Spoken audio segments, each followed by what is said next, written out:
My fellow Americans, a moment we have all been waiting for. It is now my great privilege and high honor to be the first person to officially introduce the 46th President of the United States, Joseph R. Biden, Jr.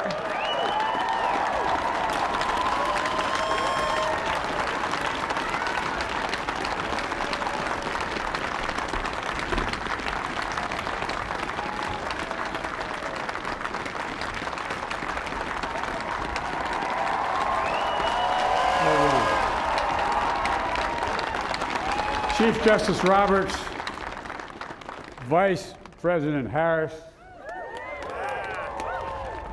Speaker Pelosi, Leader Schumer, Leader McConnell, Vice President Pence, and my distinguished guests, my fellow Americans. This is America's day. This is democracy's day, a day of history and hope, of renewal and resolve. Through a crucible for the ages, America has been tested anew, and America has risen to the challenge. Today, we celebrate the triumph not of a candidate, but of a cause, the cause of democracy.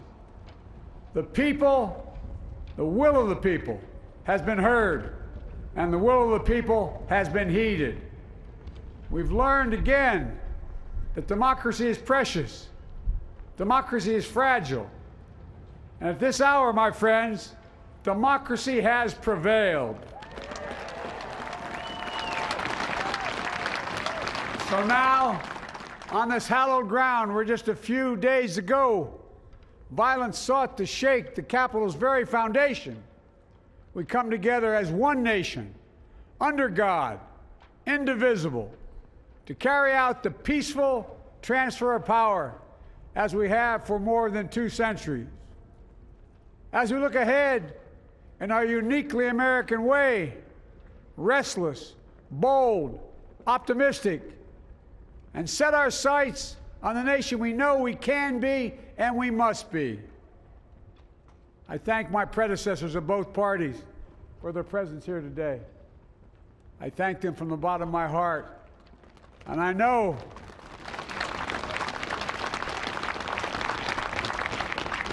the resilience of our Constitution and the strength of our nation, as does President Carter, who I spoke with last night, who cannot be with us today, but whom we salute for his lifetime in service. I've just taken the sacred oath each of those patriots have taken, the oath first sworn by George Washington. But the American story depends not on any one of us, not on some of us, but on all of us, on we, the people, who seek a more perfect union. This is a great nation. We are good people. And over the centuries, through storm and strife, in peace and in war, we've come so far. But we still have far to go. We'll press forward with speed and urgency, for we have much to do in this winter of peril and significant possibilities. Much to repair, much to restore, much to heal, much to build, and much to gain. Few people in our nation's history have been more challenged or found a time more challenging or difficult than the time we're in now.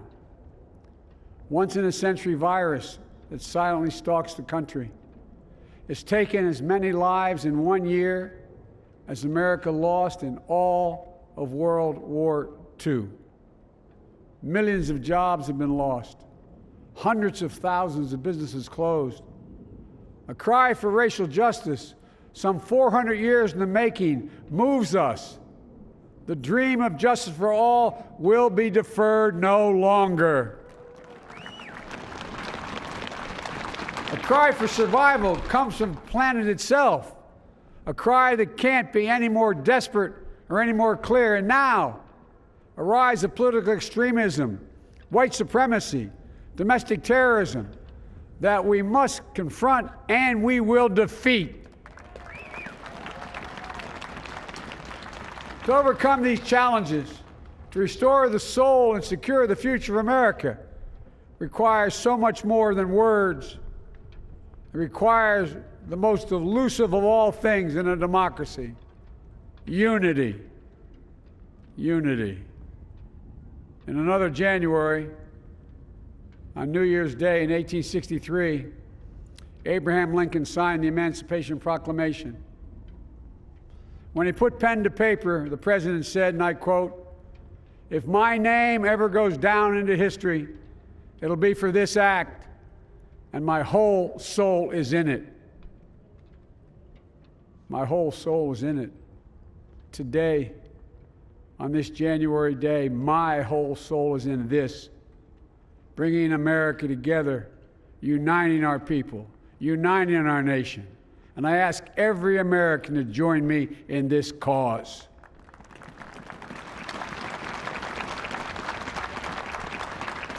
Uniting to fight the foes we face: anger, resentment and hatred, extremism, lawlessness, violence, disease, joblessness, and hopelessness. With unity, we can do great things, important things. We can right wrongs. We can put people to work in good jobs. We can teach our children in safe schools. We can overcome the deadly virus. We can reward work and rebuild the middle class and make health care secure for all. We can deliver racial justice, and we can make America once again the leading force for good in the world. I know speaking of unity can sound to some like a foolish fantasy these days. I know the forces that divide us are deep and they are real. But I also know they are not new. Our history has been a constant struggle between the American ideal that we're all are created equal and the harsh, ugly reality that racism, nativism, fear, demonization have long torn us apart. The battle is perennial, and victory is never assured. Through Civil War, the Great Depression, World War, 9/11, through struggle, sacrifice, and setbacks, our better angels have always prevailed. In each of these moments, enough of us have come together to carry all of us forward. And we can do that now. History, faith, and reason show the way of unity. We can see each other not as adversaries, but as neighbors. We can treat each other with dignity and respect. We can join forces, stop the shouting, and lower the temperature. For without unity, there is no peace, only bitterness and fury. And unity is the path forward. And we must meet this moment as the United States of America. If we do that, I guarantee you we will not fail. We have never, ever, ever, ever failed in America when we've acted together. And so today, at this time, in this place, let's start afresh, all of us. Let's begin to listen to one another again, hear one another, see one another, show respect to one another. Politics doesn't have to be a raging fire, destroying everything in its path. Every disagreement doesn't have to be a cause for total war. And we must reject the culture in which facts themselves are manipulated and even manufactured.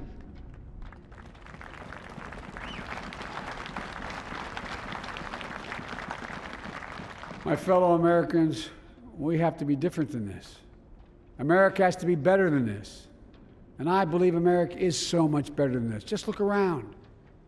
Here we stand in the shadow of the Capitol Dome, as was mentioned earlier, completed amid the Civil War, when the Union itself was literally hanging in the balance. Yet we endured. we prevailed. Here we stand, looking out on the great mall where Dr. King spoke of his dream. Here we stand where 108 years ago, at another inaugural, thousands of protesters tried to block brave women marching for the right to vote. And today, we mark the swearing in of the first woman in American history elected to national office, Vice President Kamala Harris. Don't tell me things can't change.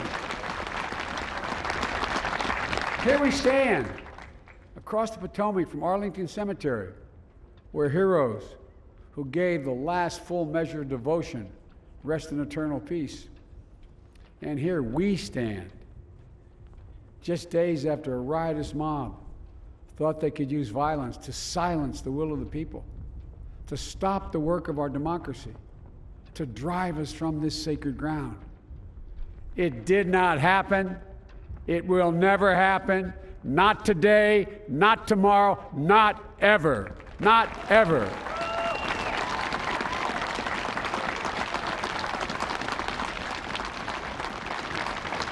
To all those who supported our campaign, I'm humbled by the faith you've placed in us. To all those who did not support us, let me say this. Hear me out as we move forward. Take a measure of me and my heart. And if you still disagree, so be it. That's democracy. That's America.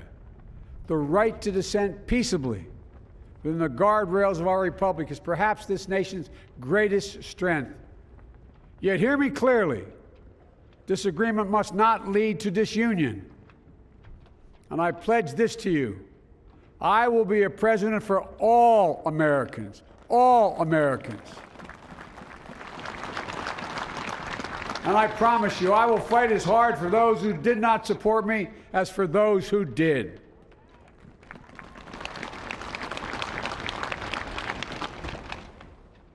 Many centuries ago, St. Augustine, a saint of my church, wrote that a people was a multitude defined by the common objects of their love.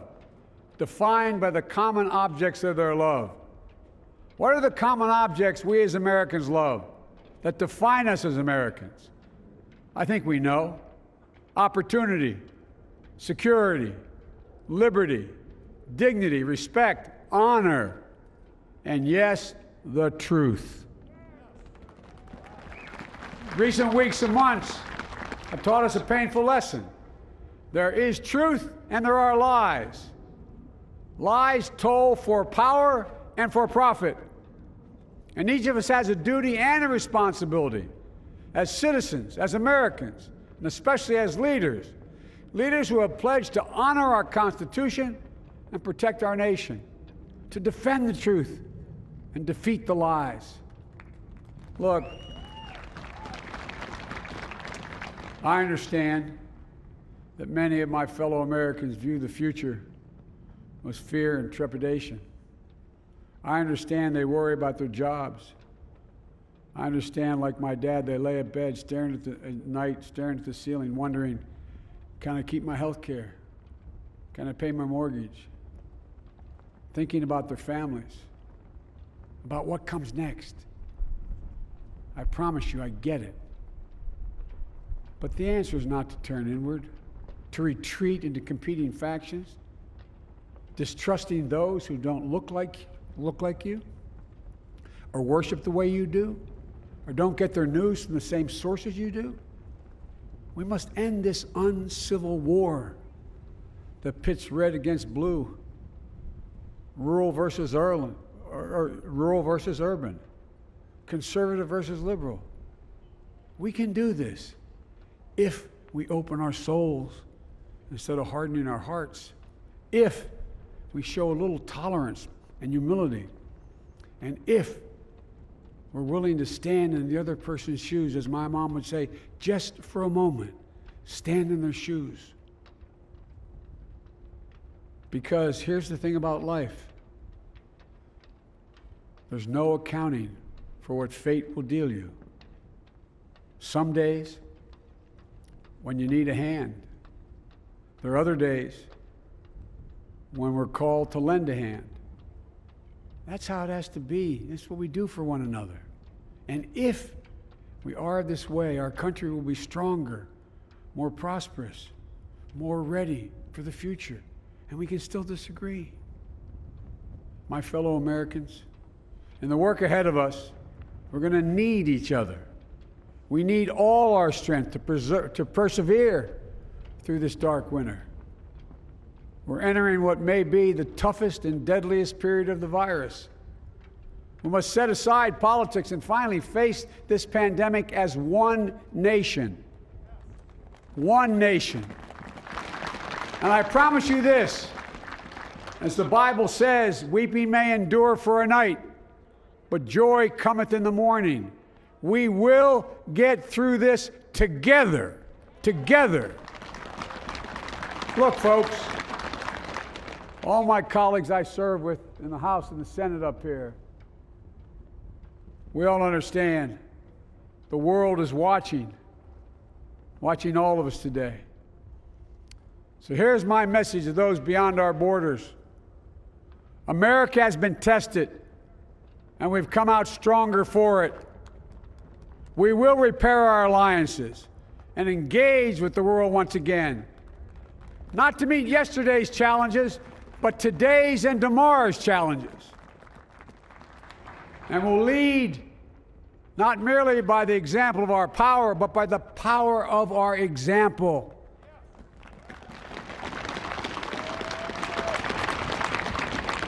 We'll be a strong and trusted partner for peace, progress, and security. Look, you all know we've been through so much in this nation. And in my first act as president, I'd like to ask you to join me in a moment of silent prayer. Remember all those who we lost in this past year to the pandemic. Those 400,000 fellow Americans, moms, dads, husbands, wives, sons, daughters, friends, neighbors, and co-workers. We'll honor them by becoming the people and the nation we know we can and should be. So I ask you, let's say a silent prayer for those who've lost their lives and those left behind, and for our country.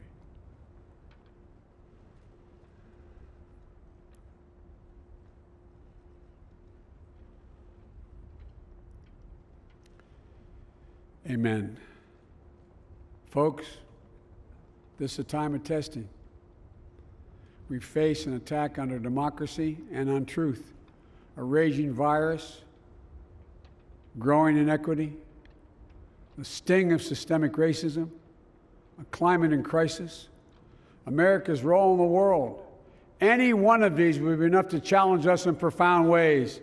But the fact is, we face them all at once, presenting this nation with one of the gravest responsibilities we've had. Now we're going to be tested. Are we going to step up, all of us? It's time for boldness, for there's so much to do. And this is certain.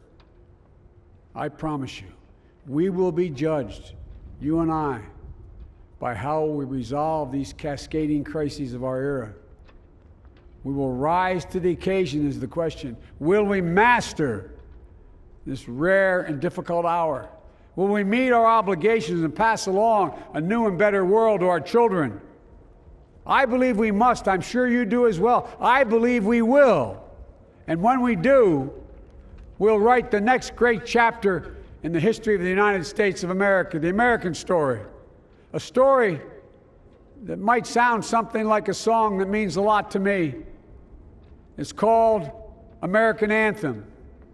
There's one verse that stands out, at least for me, and it goes like this. The work and prayers of century have brought us to this day. What shall be our legacy? What will our children say? Let me know in my heart when my days are through. America, America, I gave my best to you. Let's us add our own work and prayers to the unfolding story of our great nation. If we do this, then when our days are through, our children and our children's children will say of us, they gave their best, They did their duty. They healed a broken land. My fellow Americans, I close the day where I began, with the sacred oath. Before God and all of you, I give you my word. I will always level with you. I will defend the Constitution. I'll defend our democracy. I'll defend America.